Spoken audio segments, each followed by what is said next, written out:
Welcome to Positive Chats. We're doing something a bit different this time. As you can see, I'm not John. He'll be back soon, probably for the best. In the meantime, I'm sitting here with Ben, who's an awesome guy.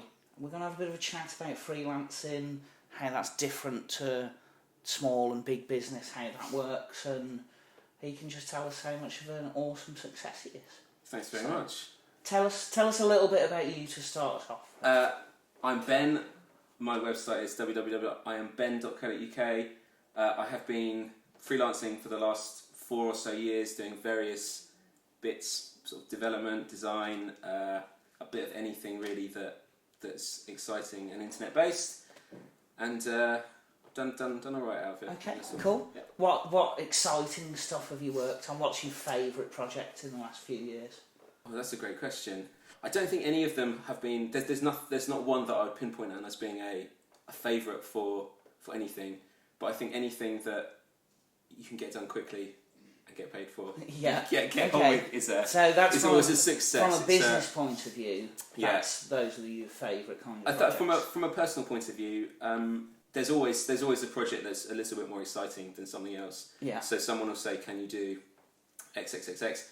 And you think, that's a bit more of a challenge or a bit more of an exciting sort of route. I mean, there's been a number of those. None of them particularly stick out as being amazing, which sounds terrible, doesn't it? But you do amazing work. I've seen some of the stuff that you've done, and it looks incredible. And your clients have had a lot of success off the back of it as well. Some of them have, yeah, absolutely. And I think that's the key to it. I think as long as they're happy, I keep getting paid, and because one of the things that we're judged on, a lot of the projects that we do, although our business models might be a bit different, we regularly create these kind of content or web development type pieces.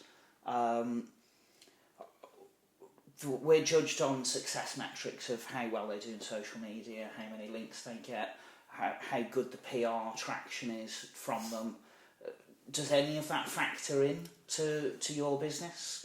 Or do clients just come to you and say, build this for us, and all the rest of it is their problem? I think, mostly that, but I think it depends who the client is. So for some clients, there's no sort of success metric in anything other than they want something online. It's got to be beautiful. There's just something there that they need for whatever reason. Yeah.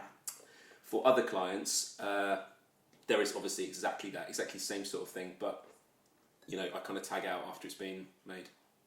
And okay, so do you have regular partners that you would work with that would pick up the other bit, or is that left to clients? It's mostly left to clients, or I will be working for an agency or a client that does that specifically, but doesn't necessarily take on the actual content.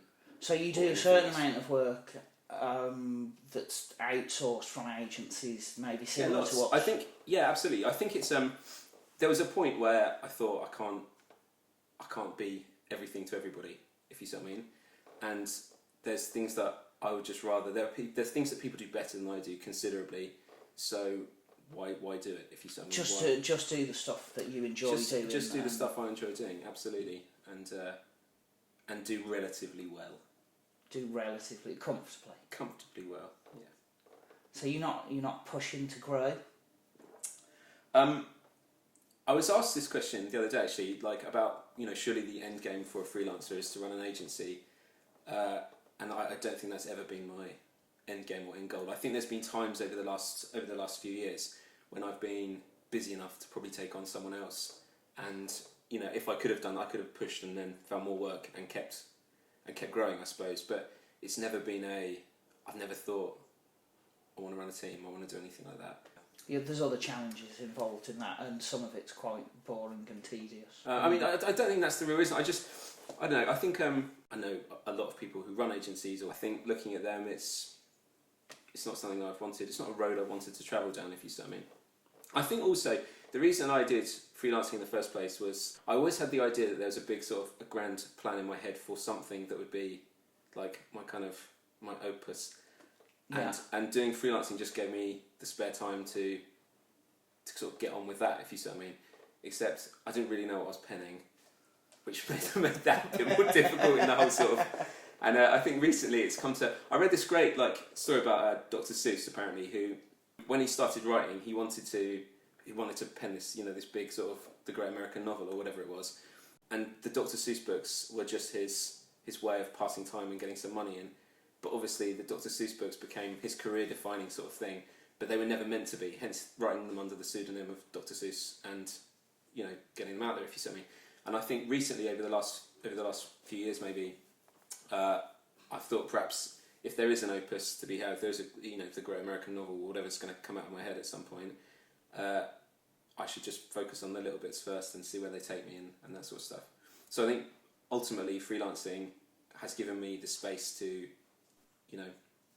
I'd possibly prefer to end up doing in the long run rather than running an agency. Okay, yeah.